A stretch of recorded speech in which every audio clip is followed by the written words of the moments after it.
Hello students, स्वागत है आप सभी का टेक्स्ट बुक सुपर कोचिंग पे। मैं हूं किरण, आप लोगों की पॉलिटिकल साइंस की faculty text book super coaching के साथ में।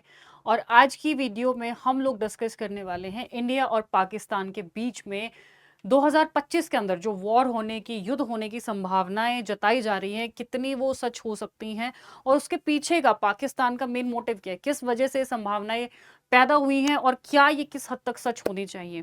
देखिए, अभी जो पहलगाम के अंदर जो भी अटैक हुआ है, ऐसा नहीं है कि पाकिस्तान ने पहला कोई आतंकी हमला किया है, तो बट अभी की बार ये इतना ज्यादा तुल क्यों इस आइडिया को मिल रहा है। थोड़ा सा हमें एक रिस्पॉन्सिबल सिटीजन होने के नाते और एक पॉलिटिकल साइंस के स्टूडेंट होने के नाते भी हम लोगों की ये जिम्मेदारी बनती है कि इसके पीछे का जो भी कारण है, जो लॉजिकल रीजनिंग है, उसको हमें समझना चाहिए। पाकिस्तान ने हमेशा से, जब से हम आजाद हुए हैं, कश्मीर को एक इंपॉर्टेंट इशू बनाया हुआ है वैश्विक स्तर के ऊपर भी, जहां पे भी वर्ल्ड फोरम्स में जाता है, इंटरनेशनल ऑर्गेनाइजेशन में जाता है। इससे पहले हमें दो कारणों को समझने की जरूरत है कि क्यों कश्मीर का इशू इतना ज्यादा इंपॉर्टेंट है। कश्मीर के बारे में दो चीजें इंपॉर्टेंटली, पहला, ये जो है एक रिसोर्स रिच स्टेट है। दूसरा, यहां पे टूरिज्म जो है वो बहुत ज्यादा इंपॉर्टेंट है। तो इसकी यहाँ की सारी अर्थव्यवस्था जो है, आप मान सकते हो कि इन्हीं दो चीजों पे डिपेंड करते हैं। एक तो यहाँ के संसाधन रिच होने की वजह से, एक यहाँ पे टूरिज्म की वजह से। तो शुरुआत से ही पाकिस्तान के पास और तो कुछ है नहीं अर्थव्यवस्था के नाम पे, अगर आप देखोगे तो ठन ठन गोपाल है भैया पाकिस्तान। तो हमेशा से शुरुआत से ये कोशिश करता रहा है कि किसी ना किसी तरीके से कश्मीर को अपने अंदर मिला लिया जाए, ताकि उसकी अर्थव्यवस्था को, उसकी जीडीपी, उसकी इकोनॉमी को बहुत ज्यादा बूस्ट मिल सके और उसको बहुत ज्यादा ग्रो हो सके। एक बात कश्मीर के बारे में ये समझने की जरूरत है कि यहां पे अगर अनरेस्ट फैलाना है तो धर्म के अलावा कोई और रास्ता यहां पे नहीं है। मतलब आप जैसे ब्रिटिशर्स ने हमारे साथ किया था, बेसिकली फूट डालो राज करो की नीति, सेम ट्रिक जो है पाकिस्तान भारत के साथ अपनाने की कोशिश कर रहा है। अब देखो, पाकिस्तान को क्या लगता है, जो 2019 के अंदर पुलवामा में जो अटैक किया गया था, वो सेना के ऊपर अटैक किया गया था, तो उसका पाकिस्तान के हिसाब से लॉन्ग लास्टिंग इफेक्ट नहीं हुआ। बालाकोट एयर स्ट्राइक हुआ, थोड़े दिन तक वो मुद्दा चला, एंड देन उसके बाद में सेना भी हमारी शांत हो गई और हम लोगों ने उतना जो है वो एग्रेसिवली उस चीज के ऊपर रिएक्ट नहीं किया। इसीलिए जब आप अभी पहलगाम का जो देखेंगे कि इस वाले एरिया में, जैसे मैंने कहा कि धर्म के अलावा और कोई रास्ता नहीं है जिसके माध्यम से अनरेस्ट फैलाया जा सके, तो उन्होंने जानबूझ के टूरिज्म को, टूरिस्ट जो थे उनको आधार बनाया, उनसे उनका धर्म पूछा गया और उनको गोली मारी गई। हमें but as the citizen, responsible citizen, ये समझने की जरूरत है कि क्या सिर्फ और सिर्फ धर्म इसके पीछे का मोटिव था। तो अगर सिर्फ धर्म पाकिस्तान का एजेंडा होता तो क्या उसके लिए ये आसान नहीं होता कि वो अपने देश में रह रहे जो हिंदू माइनॉरिटी है, सबसे पहले वो उनको टारगेट बनाता और फिर सीमा पार करके भारत में आता और वो इतना रिस्क उठाता। तो देखो, हाँ, धर्म को आधार बनाया गया है यहाँ पे अशांति फैलाने के लिए, यहाँ पे अनरेस्ट फैलाने के लिए, बट सिर्फ धर्म एक आधार, उसका कारण सिर्फ और सिर्फ धर्म नहीं है। उसको आधार जरूर बनाया गया, परंतु उसके पीछे का कारण कुछ हो रहा है। उसके पीछे का कारण है कश्मीर की अर्थव्यवस्था, जो पाकिस्तान को कहीं बहुत आगे उसकी अर्थव्यवस्था को लेके जा सकता है। अनुच्छेद 370 हटने के बाद में आप कश्मीर के एरिया में देखोगे तो यहाँ की टूरिज्म जो है वही 38% के आसपास टूरिज्म यहाँ पे बढ़ गया है, जिससे लोगों को रोजी रोटी का, रोजगार जो है वो जुगाड़ हो गया उनका, और कहीं ना कहीं सब लोग वहां पे भारतीय सरकार से खुश हैं, भारत से खुश हैं। तो वहां पे जो पहले स्टेटहुड की डिमांड चल रही थी, एक अलग राज्य बनाने की, भारत से अलग राज्य होने की जो डिमांड थी, वो कहीं ना कहीं शांत हो गई थी, जो किसी भी हाल में पाकिस्तान को गवारा नहीं था, क्योंकि उसके लिए तो फेवर में यही है ना कि भैया ये वाला रीजन जो है इसमें अशांति फैले, कहीं ना कहीं लोग जो है वो नाखुश हों, और नाखुश होके जो वो अपने में इस क्षेत्र को, कश्मीर को मिलाना चाहता है अपने में, वो उसकी मंशा पूरी हो सके। पाकिस्तान हमेशा अपनी घिनौनी हरकतें जो है वो करता रहा है। और अभी जैसे काउंटर में भारत ने बोला कि हम इंडस वाटर ट्रीटी को सस्पेंड करते हैं, तो पाकिस्तान ने बोला कि भैया हम शिमला एग्रीमेंट को सस्पेंड करते हैं। तो एक बात बता दूं कि भाई, जिस चीज को तुम बोल रहे हो कि शिमला एग्रीमेंट को सस्पेंड करते हैं, तो there has been so many incidences, there have been incidences जहां पे पाकिस्तान पहले ही शिमला एग्रीमेंट को सस्पेंड कर चुका है। तो कहीं ना कहीं उसने शिमला एग्रीमेंट को सस्पेंड करने के बाद में क्या भारत के लिए चीजों को और ज्यादा आसान नहीं बना दिया है। अब हमारे पास में एकदम से फॉर्मल तरीके से वैश्विक स्तर पे लॉजिक है कि भैया जब वही उस चीज की इज्जत नहीं कर रहा है तो भारत के पास कोई ग्राउंड नहीं बचता है। हालांकि ये सबक हमें बहुत पहले सिखा देना चाहिए था, बट ठीक है, कोई बात नहीं, अभी भी पाकिस्तान ने कहीं ना कहीं हमारे उन इरादों को बहुत ज्यादा ईजी कर दिया है। तो आपको ये समझने की ज़रूरत है कि भैया धर्म को ज़रूर आधार बना दिया गया है, बट ये चीज़ें करके जो है वो एक पाकिस्तान का एजेंडा है, फूट डालो राज करो, कि जिस तरीके से अगर सेग्रीगेट कर दिया जाएगा उस क्षेत्र को एकदम से अलग कर दिया जाएगा, तो यही तो पाकिस्तान का मोटिव है कि वहाँ पे अशांति फैले, वहाँ के लोग नाखुश हों, क्योंकि जैसे-जैसे गरीबी बढ़ेगी, 2 वक़्त की रोटी छिनेगी, लोगों के अंदर जो है वो डिससैटिस्फैक्शन होगा, उसकी वजह से वहाँ पे क्राइम बढ़ेगा and it would be more easy for Pakistan to give money and to make them do crime, commit crime, उनसे क्राइम कराना, उनको टेररिज्म में इन्वॉल्व करना पाकिस्तान के लिए वो बहुत ज्यादा आसान हो सकता है। यही पाकिस्तान का मोटिव है, कश्मीर और कश्मीर की अर्थव्यवस्था। तो सबसे पहला तो जैसे ही हमारे क्लियर हो गया था कि 1947 में हमें पाकिस्तान से आजाद होना है, तो सबसे पहला तो कश्मीर का इशू जो था वो बहुत इंपॉर्टेंट बन गया, क्योंकि पाकिस्तान चाहता था हमारे अंदर आ जाए वो।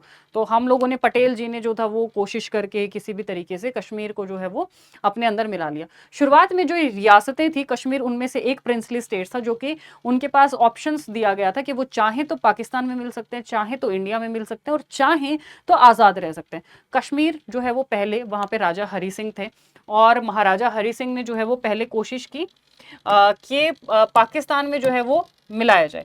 हरि सिंह ने पहले पाकिस्तान में वो मिलना चाहते थे, बट उसके बाद में पटेल जी ने उनको किसी न किसी तरीके से कन्विंस कर लिया, और जैसे ही मेमोरेंडम साइन हुआ कश्मीर के बीच में और इंडियन गवर्नमेंट के बीच में, पाकिस्तान के जो थे वो सनसनी होगी पाकिस्तान के अंदर, और उसको खलबली मच गई कि भैया किस तरीके से कश्मीर जो है वो इंडिया के पास में चला गया। तो उन्होंने यूएन को जो है वो, हमने इंडिया ने अप्रोच किया यूएन को, जब उसने कोशिश की वहां पे दंगे फैलाने की, अलग अलग तरीकों से अशांति फैलाने की, तो हमने यूनाइटेड नेशन को अप्रोच किया कि भैया शांति करा दो। तो जो यूनाइटेड नेशन ने 1 जनवरी 1948 को बीच में आकर के हमारे यहाँ पे शांति स्थापना करवाई, और उसी के चलते 1 जनवरी 1949 को यहाँ पे संघर्ष विराम लगा दिया गया था। तो इसका कारण क्या था कि जम्मू कश्मीर के हरि सिंह जो है वो इंडिपेंडेंट रहना चाहते थे, बट फिर एक बार पाकिस्तान की तरफ इंक्लिनेशन हो गया था, बट फिर इंडिया के अंदर ही फाइनली उनका इमरजेंस हो गया था। तो पाकिस्तान ने वहां के जो जनजातीय समुदाय थे, मिलिटेंट्स थे, जो आजाद रहना चाहते थे, उनकी भावनाओं को इस्तेमाल करके वहां पे दंगे भड़काने की कोशिश की पूरी की पूरी। और देन फिर बाद में महाराजा हरि सिंह ने इंस्ट्रूमेंट ऑफ एक्सेशन को साइन किया 26 अक्टूबर 1947 को, और भारतीय आर्मी ने श्रीनगर में ऑपरेशन रेस्क्यू चलाया। जो दंगों में लोग जो मारे गए थे उसको जो है बचाने के लिए ऑपरेशन रेस्क्यू चलाया गया। तो ये आपके एग्जाम पर्सपेक्टिव से भी बेटा इंपॉर्टेंट है।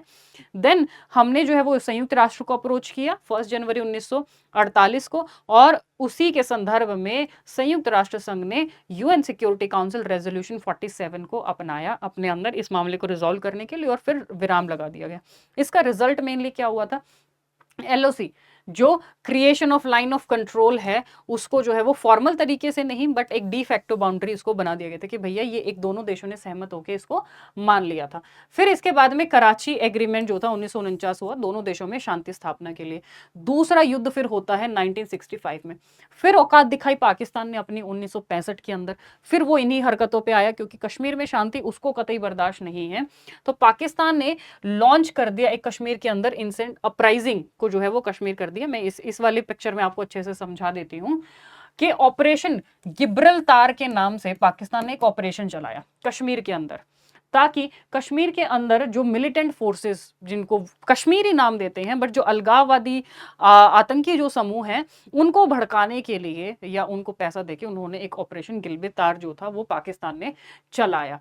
तो उन्होंने जो वो क्या किया, भारतीय सेना ने उसको रिस्पॉन्स किया। कहाँ पे, एक तो कश्मीर का जो एरिया है वहां पे, और दूसरा जो पाकिस्तान से पंजाब का जो सेक्टर लगता है वहां पे हमने अपनी आर्मीज भेज के वहां पे रिस्पॉन्ड किया। तो पंजाब में असल उत्तर में ये सेना की भिड़ंत हुई आपस में, और कश्मीर के अंदर हाजी पीर पास के पास में सेनाओं की भिड़ंत हुई। बाद में हमारे जो है एयर फोर्सेस की भिड़ंत हुई यहाँ पे, भूसेना की नहीं, जो वायुसेना थी उसकी भिड़ंत हुई। और इसका जो था परिणाम क्या निकला, फिर से यूएन संयुक्त राष्ट्र के हस्तक्षेप के बाद 23 सितंबर 1965 को युद्ध विराम लगा दिया गया। तो बार बार जो था वो हमें यूएन की सहायता लेनी पड़ रही थी, क्योंकि उस टाइम पे हमारे पास भी उतने रिसोर्सेज वगैरह नहीं थे। फिर लाल बहादुर शास्त्री जी ने वहां पे, और अयूब खान जो कि पाकिस्तान की तरफ से थे, उन्होंने मिलकर ताशकंद एग्रीमेंट साइन किया 10 जनवरी 1966 को। ठीक है। तो अब जो है वो इसमें यूएसएसआर के जो प्रेसिडेंट थे, प्राइम मिनिस्टर थे सॉरी, एलेक्सी, उन्होंने इसके बीच में मध्यस्थता करवा के दोनों देशों के बीच में ताशकंद एग्रीमेंट साइन कराया। तो हर युद्ध के बाद एक एग्रीमेंट साइन हुआ है, हर युद्ध के बाद शांति स्थापना के लिए एग्रीमेंट साइन किया गया, बट कभी भी पाकिस्तान ने उसका लिहाज नहीं रखा। हर बार उसने ये एग्रीमेंट अपनी औकात दिखाई और हर बार ये एग्रीमेंट उन्होंने तोड़ा है। तो दोनों साइड ने जो था अपनी जो सेना थी उसको 5 अगस्त 1965 से पहले अपनी सेनाओं को वापस वहां से ले लिया। ठीक है। तो ताशकंद एग्रीमेंट के बाद लाल बहादुर शास्त्री जी की मौत भी हो गई थी। हालांकि फिर उसके बाद में तीसरा सबसे बड़ा दोनों के बीच में युद्ध होता है 1971 के बीच में। ये तो मैं आपको ऑफिशियल चीजें बता रही हूँ कि ऑफिशियल, इसके अलावा कितने आतंकी हमले पाकिस्तान भारत के अंदर करवा चुका है, इंसर्जेंसीज करा चुका है, Kargil war, Mumbai attack, Pulwama attack और अभी पहलगाम अटैक, ठीक, कितने तो आतंकी हमले। बट ये तो मैं वो बता रही हूँ जो सेनाओं के बीच में हुए, जहां पे एक मतलब एक बोला जाए कि एक सीधे सीधे प्रत्यक्ष तरीके से, दिखते तरीके से पाकिस्तान की सेना ने घुसपैठ करने की कोशिश की है।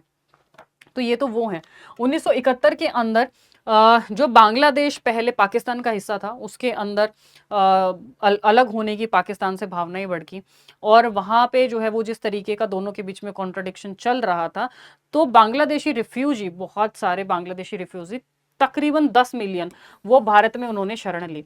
तब भारत को लगा कि भैया उनको एक बड़े भाई की भूमिका निभानी चाहिए, और उन्होंने बांग्लादेश को आज़ाद करने का ठेका उठाया भारत ने।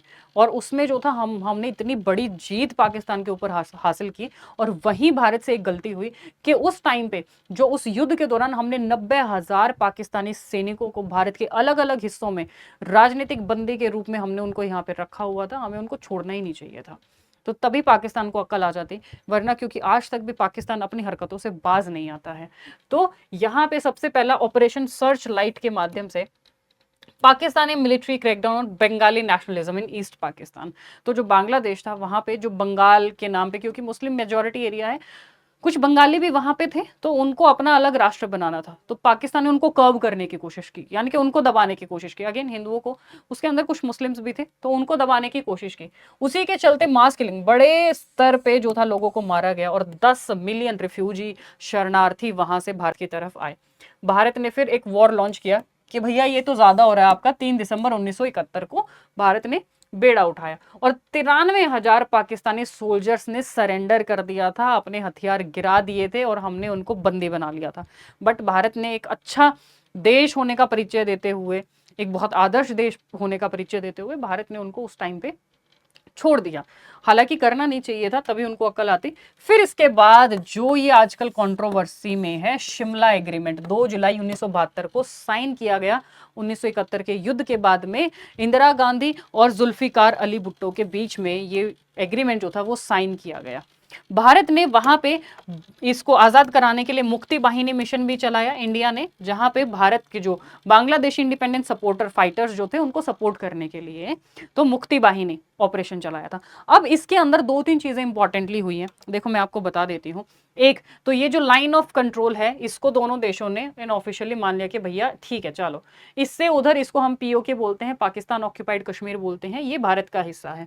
तो एक तो ये बोला गया कि भैया इसको हम लोग चलो दोनों के दोनों देश जो है वो मान लेते हैं।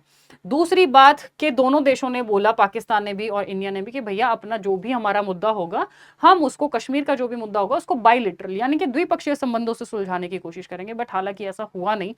दोनों देशों ने, पाकिस्तान ने कई बार कोशिश की है कि यूएन के अंदर उस मुद्दे को लेके जाना, कभी चाइना के अंदर जो है वो किसी मीटिंग के अंदर उस मुद्दे को उठाना, कभी बांग्लादेश के अंदर जाके उस मुद्दे को उठाना। तो पाकिस्तान ने ये गिरी हुई हरकतें बहुत बार की हैं, तो उसने वो चीज वापस ली। सबसे इंपॉर्टेंट, दोनों देशों ने बोला कि हम इस एरिया से अपनी अपनी सेनाएं वापस बुला लेते, क्योंकि टेंशन बनी रहती है इस बॉर्डर एरिया पे। अब सेनाएं बुला ली, भारत ने तो अच्छा होने का परिचय दिया। 1999 में अब पाकिस्तान ने क्या हरकत की कि उसने ये जो कारगिल वाला एरिया ना, बॉर्डर क्रॉस करके यहाँ पे हमला किया, कारगिल के ऊपर, कारगिल वॉर जिसके ऊपर मूवी भी बनी हुई है, हम लोग जानते भी हैं, बहुत बार पढ़ते भी हैं उसको।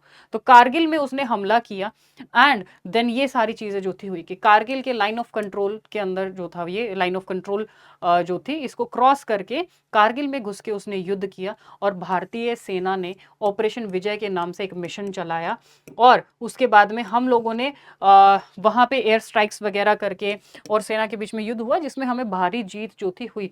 और यहाँ पे जो है हमने अपनी जितना भी क्षेत्र उन्होंने हमसे कोशिश की थी छीनने की, उसको हमने रिकैप्चर कर लिया जुलाई 26 1999 को। तो हमें इसमें भारी जीत जो थी हमें मिली थी इसके अंदर। तो सबसे मेन तो ये था कि जो शिमला एग्रीमेंट था उसका इसने कारगिल वॉर के अंदर ही वायलेशन कर दिया था। उसको शिमला एग्रीमेंट को तब भी पाकिस्तान ने तोड़ दिया था। तो भैया आज किस बात की जो है वो बड़ी बड़ी मिसालें पाकिस्तान देता है कि हम शिमला एग्रीमेंट को मानने से इनकार करते हैं। हम ये, अरे भैया तुमने तो पहले ही ये इतनी गिरी हुई हरकत की है। उसके बाद में ऑपरेशन विजय भारतीय सेना ने चलाया और हम 26 जुलाई 1999 को कारगिल दिवस के रूप में भी मनाते हैं। ठीक है, अब इसके बाद जो है कोई फॉर्मल पीस ट्रीटी इसके बाद साइन नहीं की गई, क्योंकि वही पाकिस्तान ने शिमला एग्रीमेंट तोड़ दिया था। लाहौर डिक्लेरेशन साइन किया गया 21 फरवरी 1999 को, युद्ध से पहले किया गया था वो भी, उसको भी जो है वो शांति पे आधारित था, उसको भी पाकिस्तान ने तोड़ दिया था इस युद्ध के दौरान। ये तो कुछ मेन एग्रीमेंट्स अभी तक हुए हैं, कराची एग्रीमेंट, ताशकंद एग्रीमेंट और जो शिमला, जो अभी बहुत ज्यादा जो है वो आपका लाइन में चल रहा है। तो भारत ने बहुत बार पाकिस्तान की हरकतों को नजरअंदाज किया है, जैसे मुंबई अटैक के दौरान पहलगाम में भी हम लोगों ने एयर स्ट्राइक करके छोड़ दिया। But now you tell me, is this is the right time कि जहां पे हम ये अंदाजा लगा सकते हैं कि पाकिस्तान को एक कड़ा जवाब देने की जरूरत है। तो जो भी ये पीस एग्रीमेंट्स दोनों के बीच में साइन हुए हैं, इन सब को कहीं ना कहीं पाकिस्तान बहुत पहले ही नजरअंदाज कर चुका है और इनका वायलेशन कर चुका है। तो is this the right time कि हमें भारतीय सेना को जो है वो पाकिस्तान के ऊपर, बिकॉज रिलीजन को आधार बनाया गया है, मानते हैं, but religion is not the main problem here. Main problem is Pakistan and Pakistan के मंसूबे जो है वो मुख्य समस्या है। तो उसका समाधान करना हम लोगों के लिए बहुत जरूरी है।